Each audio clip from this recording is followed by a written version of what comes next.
నమస్తే, welcome to our channel. నేను పద్మిని. ప్రస్తుతంతో పాటు ప్రముఖ ఆధ్యాత్మికవేత్త, ఆస్ట్రోన్యూమరాలజిస్ట్, వేదిక్ వాస్తు స్పెషలిస్ట్, శ్రీ విద్య మరియు హనుమత ఉపాసకులు బ్రహ్మశ్రీ డాక్టర్ సిస్లా జయశంకర్ గారు మనతో పాటు ఉన్నారు. మాట్లాడదాం. నమస్కారం అండి. ఎలా ఉన్నారండి? బాగున్నామ్మా. చాలా రోజుల తర్వాత సమయం ఇస్తున్నందుకు కృతజ్ఞతలండి. ఏమిటో ఈ మధ్య వీడియోలన్నీ రాహు మీదే నడుస్తూ ఉన్నాయి. చాలామంది అడిగేది కూడా, చాలామంది తెలుసుకోవాలి అనుకునేది కూడా రాహు. ఎందుకంటే రాహు అంటేనే మ్యాసివ్ కదా.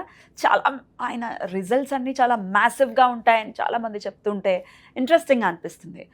అంటే రెండు వైస్ వర్సా, అట్లా ఎట్లా ఇబ్బంది పెట్టాలనుకున్నా అంతే మ్యాసివ్గా ఇట్లా పిండి ఉతికేసి ఆరేస్తాడు. సో అట్లా వద్దు, కొంచెం ఆయన బెనిఫిట్ ప్లానెట్గానే మాకు ఉండాలి, ఆయన నుంచి అనుగ్రహమే మాకు కావాలి అనుకునే వాళ్ళకి మీరు ఏదైనా మార్గం చూపిస్తారు?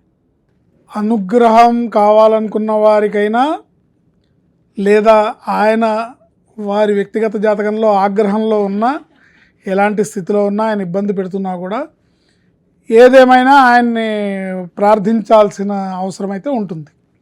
ప్రత్యేకంగా ఆయన్ని ప్రార్థన చేస్తే ఆయన అనుగ్రహం అనేది ఉంటుంది. ముఖ్యంగా చూసుకున్నట్టయితే నాకు బాగా ఇంట్రెస్టింగ్ అంశం ఏంటంటే, ఆయన ఇచ్చినంత డబ్బు సంపద ఎవరు ఇవ్వలేరు. అసలు న్యూమరాలజిస్ట్గా కూడా చెప్పండి, ఏ నెంబర్ ఆయనతో రిలేట్ అయ్యి ఉంది? 4వ నెంబర్. 4 నెంబర్. 4వ నెంబర్. ఓకే. అప్పుడు 4, 13, 22, 31, 40 ఇట్లా ఇవన్నీ కదా, ఇవన్నీ ఉంటాయి. 13 అంటే కొంత ఏంటి డిమానిక్ నెంబర్ గా చూస్తూ ఉంటాం. అవును, 13 అంటే డెత్ నెంబర్ అంటారు, 31 కూడా డైవర్స్ నెంబర్ అంటారు. అయితే ఇక్కడ చాలా మందికి అర్థం కాని విషయం ఏంటంటే, ఆ నెంబర్ ఎవరి దీంట్లో ఉంది అంటే, వాళ్ళ పేరులో ఉందా, లేకపోతే వాళ్ళ వ్యాపార సంస్థలో ఉందా, లేదా వాళ్ళ ఈ మరే ఇతర దేంట్లో ఉందా చూసుకోవాలి. అంటే సందర్భానుసారంగా అది పనిచేస్తుంది. వ్యక్తిగతంగా ఒక మనిషి పేరులో ఉన్నా, లేదా పర్మనెంట్గా మనం ఒక ఇంట్లో ఉంటే ఆ ఇంటికి ఆ నెంబర్ ఉన్నా అది మంచిది కాదు. కానీ కొన్ని సందర్భాల్లో ఆ నెంబర్ ఇచ్చినంత డబ్బు ఏ నెంబరు ఇవ్వలేదు. ఉదాహరణకి పుష్ప అనే పేర్లో అదే నెంబర్. సో 1800 కోట్లు కలెక్ట్ చేసి, ఒక సాధారణమైన సినిమా 1800 కోట్లు కలెక్ట్ చేసి నిర్మాతకి వీళ్ళందరికీ కాసుల వర్షం కురిపించిన సినిమా అంటే పుష్ప. బట్ దాన్ని ప్రొలాంగ్ చేస్తూ పుష్ప 2 ఇబ్బందులను కూడా తీసుకొచ్చింది. అంటే దాంట్లో ఏమవుతుందంటే, ఆ నెంబర్ ప్రభావం వల్ల ఇన్స్టెంట్గా వాళ్ళకి డబ్బు వస్తుంది. సినిమా అనేది తాత్కాలికం, అంటే over a period of time ఆడేసి వెళ్ళిపోతుంది, అయిపోయింది. ఆ ఆడిన టైంలో కాసులు కురిపించేసింది, జనాల్ని విపరీతంగా థియేటర్లకి లాక్కెళ్ళింది, విపరీతంగా జనాలు ఆకర్షింపబడతారు, చూస్తారు, అయిపోయింది. కానీ ఆ టైటిల్లో ఉన్న నెంబరు ఆ హీరో మీద, ఆ నిర్మాతల మీద తప్పకుండా చూపిస్తుంది, ఆ డైరెక్టర్ మీద, ముఖ్యంగా హీరో మీద. సో మీరు చూడండి, పుష్ప 2 రిలీజ్ తర్వాత అల్లు అర్జున్ జైలుకి వెళ్ళడం, ఒక వ్యక్తి ప్రాణాలు కోల్పోవడం, ఆ నింద అతని మీద పడ్డం, తర్వాత అతను జైలుకి వెళ్ళడం, ఇవన్నీ జరిగినాయి. సో ఇవన్నీ కూడా ఆ నెంబర్ ప్రభావం ఉంటుంది. అందుకని జాగ్రత్తగా ఎక్కడ ఆ నెంబర్ ఉండాలి, ఎక్కడ ఆ నెంబరు ఉంటే పనికి వస్తుంది అనేది మనం అర్థం చేసుకోవాలి. సో రాహు ఇట్లా మ్యాజిక్, ఆయన చేసే మ్యాజిక్ ఎవరు చేయలేరు, ఆయన ఇచ్చినంత సంపద ఎవరు ఇవ్వలేరు. అయితే ఇప్పుడు ఈ కాలంలో, సమకాలీన కాలంలో చూసుకుంటే ఎవరికైనా సరే డబ్బు అనేది అవసరమే. ధనం మూలం ఇదం జగత్ అనేది నానుడి. ఆ డబ్బుతోనే అన్ని ముడిపడి ఉన్నాయా అని అనే వాళ్ళకు కూడా డబ్బు కావాల్సిందే. మాటలు చెప్పుకోవడానికి డబ్బుతోనే అన్నీ అవుతాయా అంటే, డబ్బు వల్ల అన్నీ కావు, డబ్బు ఉంటే సరిపోయిందా అని అంటారు. కానీ డబ్బు లేకుండా ఏమీ జరగదు. 10 రూపాయలు జేబులో లేకుండా మీరు అడుగు కూడా ముందుకు వేయలేరు. అసలు కాన్ఫిడెన్స్ ఎక్కడ ఉంటుంది డబ్బు లేకపోతే? ఇక్కడ మళ్ళీ డబ్బులో కూడా సాధారణంగా దైనందిన జీవితంలో మన సంసారం గడవడానికి, మనం సర్వైవ్ అవ్వడానికి కావాల్సినంత డబ్బు ఒకవైపు, కానీ అమితమైన సంపద, అమితమైన ల్యాండ్ బ్యాంకింగ్, బంగారము, భూములు, ఇళ్ళు, వాకిళ్ళు, సంపద తరతరాలు కూర్చొని తినేలా. అంటే తరతరాలు కూర్చుంటారులేదు తెలియదు. ఇప్పుడు ఉన్న కాలంలో ఎప్పుడు ఏ బాంబు పడుతుందో, ఏది స్మాష్ అయిపోతుందో తెలియదు కదా మనకి. మొత్తానికి అలాంటి సంపద రావాలంటే ఒక కుటుంబం రావాలంటే అది రాహు అనుగ్రహం వల్లే జరుగుతుంది. ఆయన అనుకూలంగా ఉంటేనే జరుగుతుంది. సో మళ్ళీ అంతేకాకుండా చాలామంది రుణ బాధలతో బాధపడుతుంటారు. అంటే వాళ్ళు బతకడానికి డబ్బు కావాల్సి రావడమే కాకుండా అదనంగా ఈ అప్పులు తీర్చాల్సిన అవసరం కూడా ఏర్పడుతుంది. ఈ రుణ బాధల మీద పడుతుంటాయి.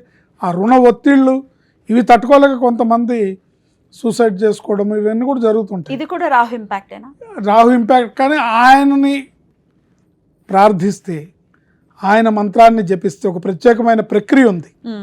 ఈ ప్రక్రియ ద్వారా ఆయన్ని వేడుకుంటే, ఆయన అనుగ్రహాన్ని పొందితే తప్పకుండా రుణ బాధలు తీరినంత డబ్బు వాళ్ళకి వస్తుంది.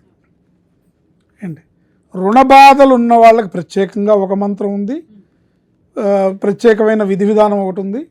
కాకుండా నాకు అమితమైన సంపద కావాలనుకునే వాళ్ళకి ఒక రకమైన విధి విధానం. ఈ వీడియోలో దేని గురించి చెప్తున్నారు? ఈ వీడియోలో రెండూ చెప్దాం. రెండు చెప్పేస్తారా?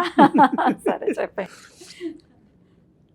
ముఖ్యంగా బాగా రుణ బాధలు ఉన్నవాళ్ళు, బాగా ఆర్థికంగా ఇబ్బందులు పడుతున్న వాళ్ళు ప్రతి మంగళవారం శనివారం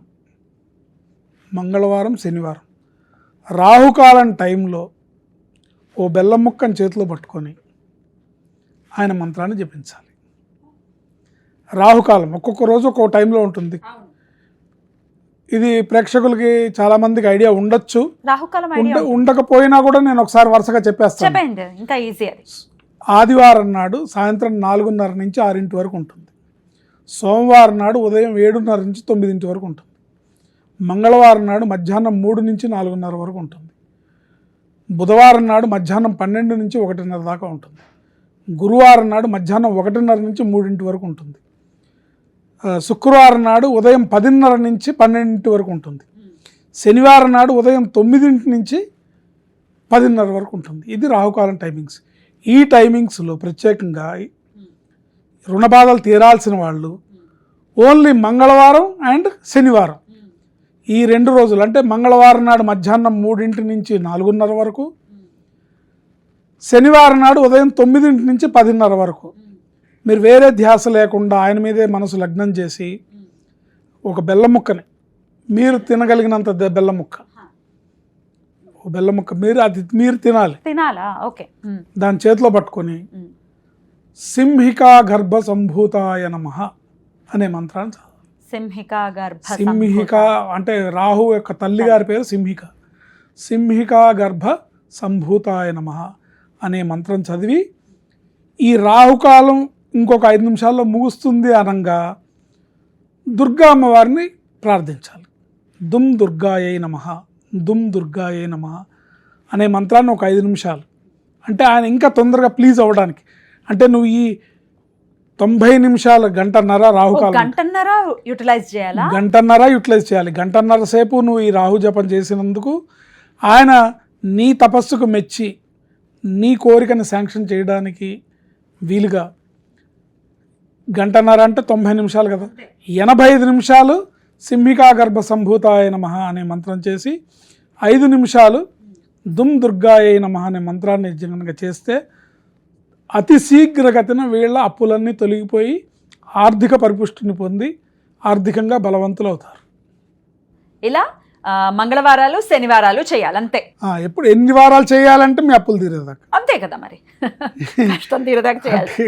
అయితే ఇక్కడ ఒక సంశయం ఉంది. ఇప్పుడు నేనే చేయాలనుకుంటున్నా, నేను ఇట్లా వర్కింగ్, మరి నాకు మంగళవారాలు అయితే కుదరదు, శనివారాలు కూడా సాయంత్రం మాటలు ఉంటుంది, ఎట్లా అండి? మరి ఎట్లా ఆఫీసులో అంటే శనివారం నాడు ఉదయం 9 to 10:30, ఉదయం 9 to 10:30, మంగళవారం అయితే మధ్యాహ్నం 3 to 4:30 మీరు ఆ టైంలో షూటింగ్ షెడ్యూల్ చేసుకోవడమే. నేనైతే ఏదో షెడ్యూల్ చేస్తాను. ఇప్పుడు ఏదైనా సాఫ్ట్వేర్ కంపెనీ పైగా అంటే దీంట్లో ఉన్న ఇంకొక సౌకర్యం ఏంటంటే మీరు మడి ఆచారం ఎక్కడో అని అక్కర్లేదు, కూర్చొని సోఫాలో కూర్చొని మీరు స్మరించుకున్నా కూడా ఆయన అనుగ్రహిస్తాడు. మీరు వర్క్ చేసుకుంటున్నారు, చేతిలో బెల్లం మొక్కుంది, వర్క్ చేసుకుంటూ కూడా చేసుకోవచ్చు. రైట్. అది ఇక విపరీతమైన సంపద రావాలి, బాగా డబ్బులు కావాలి, నాకు నేను ఇల్లు భూములు కొనాలి అని అనుకున్న వాళ్ళు ప్రతిరోజు రాహుకాలంలో చేయాలి. ప్రతిరోజు ఆ రోజు ఏ టైంలో రాహుకాలం ఉందో ఆ టైంలో ఇదే మంత్రం. ఇదే మంత్రం, ఇదే దుర్గా అమ్మవారిని 85 నిమిషాలు రాహుని, 5 నిమిషాలు దుర్గా అమ్మవారిని జపించుకోవడం వల్ల ఆయన అనుగ్రహం, ఒకవేళ మీ జాతకంలో ఆయన వ్యతిరేకంగా ఉండి మీరు ఆయన వల్ల కష్టాలు పడుతున్నా మీకు ఆయన అనుగ్రహం లభిస్తుంది. లేదు ఆయన మీకు మంచి స్థానంలో ఉండి ఆయన యోగకారకుడు అయి ఉండి ధన భాగ్యాధిపతి అయి ఉండి మీకు ధనాన్ని ఇచ్చేవాడైనా మీకు అమితమైన సంపదని, అంటే 100 రూపాయలు ఇచ్చే చోట 1,00,000 రూపాయలు ఇస్తాడు. 100 రూపాయలు మీకు రావాల్సింది ఉంటే 1,00,000 రూపాయలు ఇస్తాడు. అమ్మ బాబోయ్, అంత మ్యాసివ్ అది ఊహించలేము, ఆ ఎనర్జీని మనం ఎక్స్పెక్ట్ చేయలేం. సో అంత ఇదిగా ఉంటుంది కాబట్టి దీన్ని అందరూ కూడా ఈ కాలంలో యూటిలైజ్ చేసుకుంటే చాలా అద్భుతమైన ఫలితాలు ఉంటాయి. ధన సంబంధమైన, రుణ సంబంధమైన వ్యవహారాల్లో తప్పకుండా విజయం చేకూరుతుంది. వాళ్ళు, ఆ కుటుంబం ఆర్థికపరమైన ఇబ్బందులు తొలగి ఆర్థికమైన పరిపుష్టిని పొందుతారు గ్యారంటీగా. Amazing sir, amazing. ఇది చాలా చాలా చేసుకోవాలి ఖచ్చితంగా. ఈ ఇబ్బందుల్లోనే ఉన్నారు 190 మంది కూడా. ఆర్థిక ఇబ్బందులు ఎంతో కొంత రాహు ఇంపాక్ట్ ఉంది కాబట్టి దాని నుంచి బయటపడాలి అంటే చాలా చక్కటి మార్గాన్ని సూచించారు. ఖచ్చితంగా ఇది చేసుకుని మన వాళ్ళు లబ్ధి పొందాలని మనస్ఫూర్తిగా కోరుకుంటూ ఇవి చెప్పినందుకు చాలా చాలా కృతజ్ఞతలండి. నమస్కారం. ఆయుష్మతి.